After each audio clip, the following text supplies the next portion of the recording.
आज की जो हमारी वीडियो है वो है IBA सक्खर जो टेस्ट ले रहा है JST का, उसके मुतालिक है।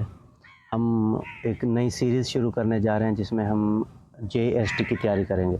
अच्छा, आपको बताते चलें कि इससे पहले जो IBA सक्खर ने टीचिंग के लिए टीचिंग जॉब्स के लिए जो टेस्ट लिए हैं, उसमें टेस्ट लिया था JEST के लिए, ठीक है, जिसका मतलब है जूनियर एलिमेंट्री स्कूल टीचर की जॉब्स के लिए, ठीक है। अच्छा, जो JEST था, इसमें जनरल डिग्री रिक्वायर्ड थी, आपकी ग्रेजुएशन हो, साइंस, पर्टिकुलर साइंस की डिग्री की डिमांड नहीं थी। लेकिन अभी जो है वो है JST, तो अभी है जूनियर जूनियर साइंस टीचर। अच्छा देखें, इसमें जो पर्टिकुलरली ये जो जॉब है वो साइंस टीचर की है, तो आपको इसमें एलिजिबल होने के लिए साइंस की आपकी ग्रेजुएशन साइंस में होनी चाहिए। अच्छा, तो आप देख लें JEST और JST, तो फिर इसका सिलेबस जो है वो भी डिफरेंट होगा।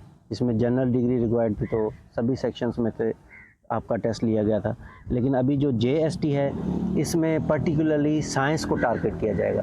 अच्छा, साइंस से क्या मुराद है, या मैं आपको बताऊं कि जो मोस्ट एक्सपेक्टेडली है वो 80% आपका साइंस आएगा, ठीक है, और 20% आपकी इंग्लिश आ सकती है, ठीक है।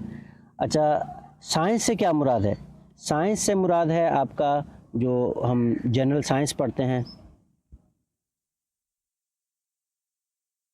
ठीक है, और मैथ्स और कंप्यूटर, ठीक है, ये सारी चीज़ें आपका साइंस का पोर्शन कवर कर सकती हैं। अच्छा, जनरल साइंस में फिर आपने क्या करना है?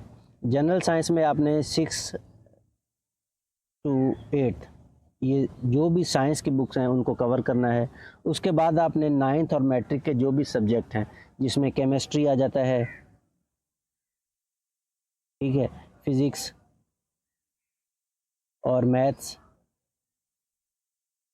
ठीक है, ये चीज़ें आपने लाजमी कवर करनी है 9th मैट्रिक की, ठीक है, और 6ठी से लेकर 8वीं तक आपने साइंस करना है। मैथ्स के लिए आपको मैथ की जितनी बेसिक चीज़ें आपको आएंगी तो आपके लिए बेहतर है। मैथ में आपने अलजबरा, ट्रिग्नोमेट्री, ज्योमेट्री, ये चीज़ें आपने लाजमी कवर करनी है। जो बेसिक 6 से लेकर 10 तक जो चीज़ें कवर कर लेगा उसका टेस्ट इंशाल्लाह 100% हो जाएगा। और कंप्यूटर का आपको पता है, आपको कंप्यूटर की तो मैं सीधी बात करूँ कि आप लोगों को रट्टा लगाना पड़ेगा। कंप्यूटर IBA के जो टेस्ट में आता है वो थोड़ा सा टफ होता है। इंग्लिश में आप लोगों ने क्या करना है, ज़्यादा से ज़्यादा अपने पार्ट्स ऑफ स्पीच जो है ना उनको कवर करना है। पार्ट्स ऑफ स्पीच पर ज़्यादा से ज़्यादा ध्यान देना है, उनका यूजेज, उनका आपने अगर एरर डिटेक्शन में से सवाल आते हैं, फॉर एग्जांपल ये इंग्लिश का सेक्शन है, इसमें आपको पता है एरर डिटेक्शन के सवाल आते हैं, ठीक है। अगर आपके पार्ट्स ऑफ स्पीच अच्छे हैं तो आप एरर को इजीली डिटेक्ट कर जाएंगे, ठीक है। आपको टेंसेस आने चाहिए, तो अगर आप टेंसेस का कोई भी मिस्टेक आती है तो आप उसमें से आप इसमें से भी आप एरर आराम से डिटेक्ट कर जाएंगे, ठीक है। अच्छा, उसके अलावा फिर इंग्लिश में जो है आपकी वोकैब है, वोकैब के लिए मैं आपको क्लियरली बता दूं कि 9th और मैट्रिक की जो बुक्स हैं उनको आप ज़्यादा से ज़्यादा फोकस करें। उन्हीं लेसन्स में से आपका कोई ना कोई पैराग्राफ उठाया जाता है, वहीं में से कंप्रीहेंशन के आपको सवाल पूछे जाते हैं। रीडिंग कंप्रीहेंशन जो हो गए, आप समझ रहे होंगे कि IBA वाले जो हैं वो एक पैराग्राफ देते हैं, उसी में से सवाल पूछे जाते हैं, सिनोनिम और एंटोनिम पूछे जाते हैं, तो आपने उसी में से अच्छे से तैयारी करनी है। तो अभी हम कैसे अपना सेक्शन स्टार्ट करेंगे, हम जो मोस्ट इम्पॉर्टेंट टॉपिक्स हैं वो उठाएंगे, 1 बाय 1 करके सारे टॉपिक्स आपको क्लियर कराते जाएंगे। आपने उसके लिए क्या करना है, हमारे जो YouTube चैनल है फन विद टीचर्स, उसे फॉलो करना है, ठीक है, सब्सक्राइब करना है, ताकि हमारी वीडियोज़ जो हैं वो आप रोज़ देखते रहें, ठीक है।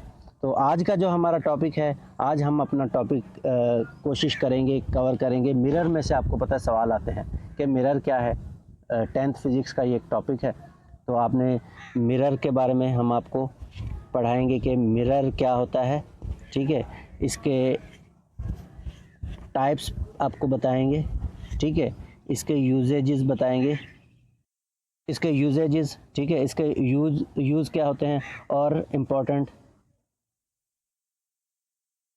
एमसीक्यूज़ जो मिरर में से पूछे जा सकते हैं वो हम आपसे डिस्कस करेंगे, ठीक है।